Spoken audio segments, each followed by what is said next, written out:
आपल्या लोकांची आपली वाहिनी एबीडी न्यूज मराठी।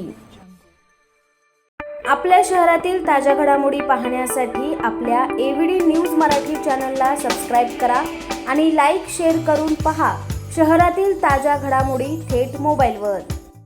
बदलापूर पूर्व कात्रप परिसरात टायटन कंपनीच्या घड्याळाच्या राजेश वॉच या दुकानाचे शटर उचकटून चोरट्यांनी दुकानातील सुमारे 25 लाख रुपयांचे महागडे घड्याळ लांबवले असून संपूर्ण घटना सीसीटीव्ही कॅमेऱ्यात कैद झाली आहे।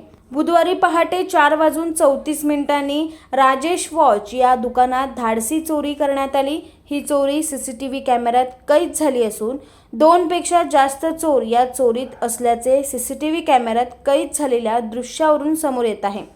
या प्रकरणी बदलापूर पूर्व पोलीस ठाण्यात जबरी चोरीचा गुन्हा दाखल करण्यात आलाय। दुकानात लावलेल्या सीसीटीव्ही कॅमेऱ्यामध्ये चोरटे कैद झाले असले तरी या धाडसी चोरीचा शोध लावण्याचे आवाहन बदलापूर पोलिसांसमोर आहे। चोरांनी सगळे घड्याळ बॅगेत भरून हा मुद्देमाल लंपास केला। यावेळी दुकानाचे मालक श्रीचंद यांनी चोरीचा तपास लवकर करून या परिसरात पोलिसांनी अधिक गस्त वाढवण्याची मागणी केली आहे।